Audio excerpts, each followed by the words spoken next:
When you're working with master models, you'll be using the split tool a lot, and that'll typically be used for working with, let's say, plastic parts or something similar to that, where you're splitting two things up to be on separate sides of the mold, and you build features from there. But if you're importing geometry, you might need to do the same thing as well. I was working on a project yesterday where we needed to import this micro USB port and to see whether it fits within the area we're trying to get it to fit within.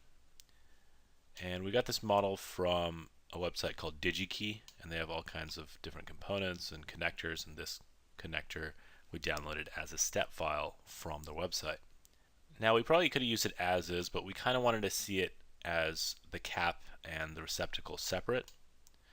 And sometimes when you get the step file, you will get two separate bodies for these different pieces, but in this case the two bodies came in combined. So this video will show the process of just quickly splitting this into two bodies so you can view the cap and the receptacle separately.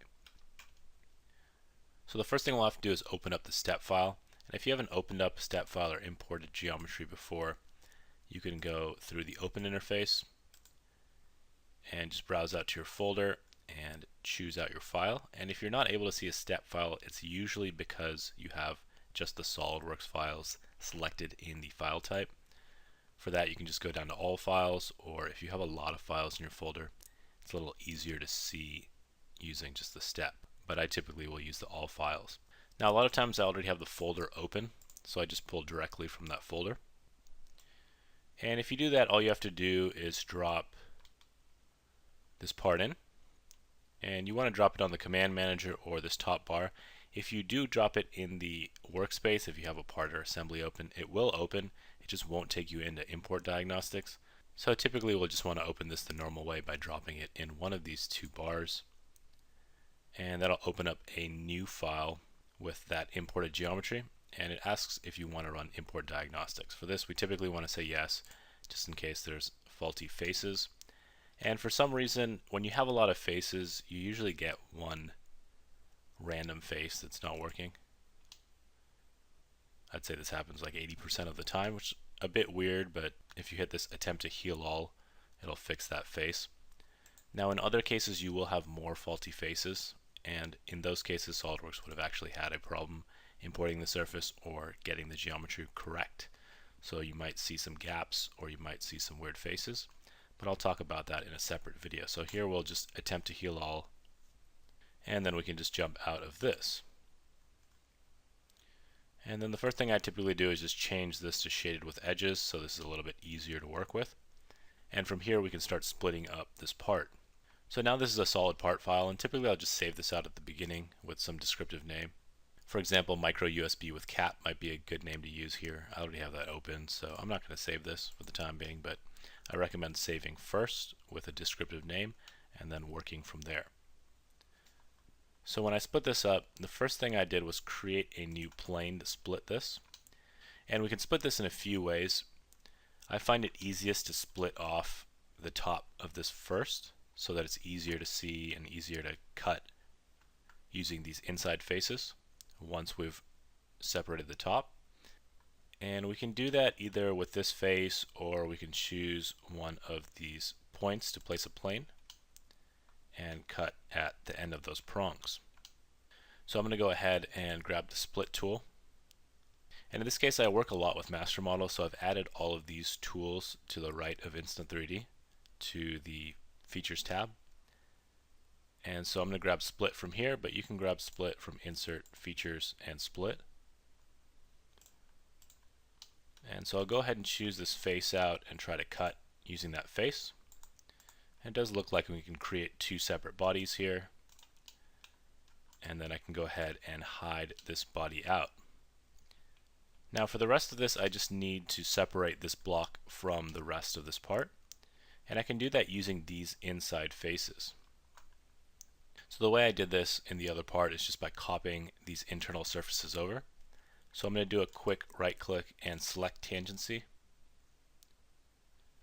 And then I actually don't need these faces here, so I can always hold down Control and just unselect those. Now when I did this yesterday, I didn't actually unselect these. Instead, when I created my surface, or after I created the offset surface, I deleted those faces that I didn't need out.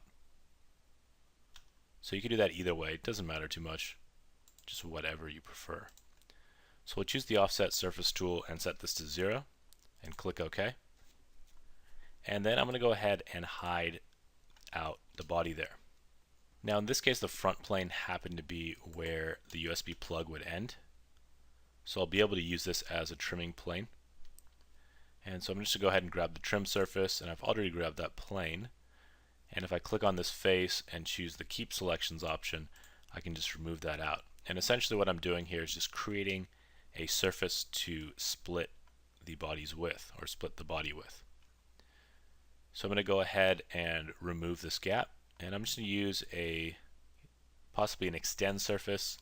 In this case, maybe the untrim surface would work better. But if I use untrim, I can do that very quickly. And then I'm left with this hole in the surface. So if I right click on one of these edges and say select loop, it'll select that out. And then I'm going to go ahead and just hit the delete key on the keyboard. And this is going to bring up this delete hole option. So you can delete the feature. This would delete out that entire surface as it's imported. But in this case, we just want to delete the hole. And we can do much of the same on the other side. I've also added the delete face to the features tab, so I'm going to go ahead and open that up, and I'll go to the delete command. And I just want to remove out the faces that I don't need, which are these 4. And once again, I want to delete out these gaps.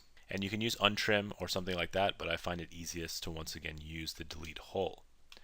Now here we could go through and control select all these edges once again, but you can right click and loop works for this. If loop doesn't work, a lot of times you will have to individually select the edges.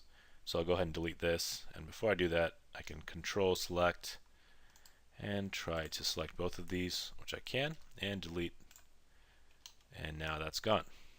So with this I can just take a quick double check, and I can see that it does look like this surface and this surface are coincident or very close to. So that bottom surface is going to work well for a split.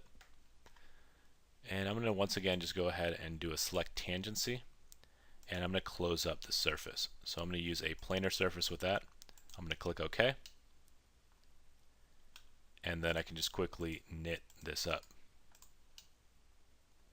I'll do one more select tangency, and I'm just going to do an extend surface. And the reason for this extend surface is you just want this to be, or to essentially cover all of the body that you're trying to cut. So if it's a little larger than what you're cutting, you'll be sure you can split it. Sometimes it's very close to coincident, and so there can be errors when you're splitting this. Something might be sticking up a little bit above one of the surfaces, and then the split tool doesn't know exactly what you want to create there. So having this overhang is going to make it easy to split this up. Now if we were removing geometry, we could use a cut with surface here, and that would just remove this area out. But once again, in this case, we're splitting this up. We're going to choose this surface as the split tool, and then we can choose this body in the selected bodies and choose to cut that body. And we'll just check both of them to separate them out. So now if I just right click and isolate this body, you can see I have an empty receptacle without that plastic plug. And then if I hide this out and just show this, I can combine these two out. Now because of where I split this, I do have a little remnant from one of those prongs. So for this, I'm just going to go ahead and use the delete face tool and do a delete and patch. And I'm going to choose out all of the faces on this piece of geometry, and then just click OK with that delete and patch option selected. And now I can combine these two bodies out, and I'll have my plug and the receptacle. Now of course this isn't the exact geometry of the plug or the receptacle, but it gives me what I need for separating these two out and just seeing what the geometry looks like. So the last thing I'll do is just control click these two, and then if I right click, I can go down to combine, use the add option, and add those two out. And now we have those two bodies we can bring in to our master model, and we can manipulate them separately if we want, and then we can view our master model with either of these bodies showing.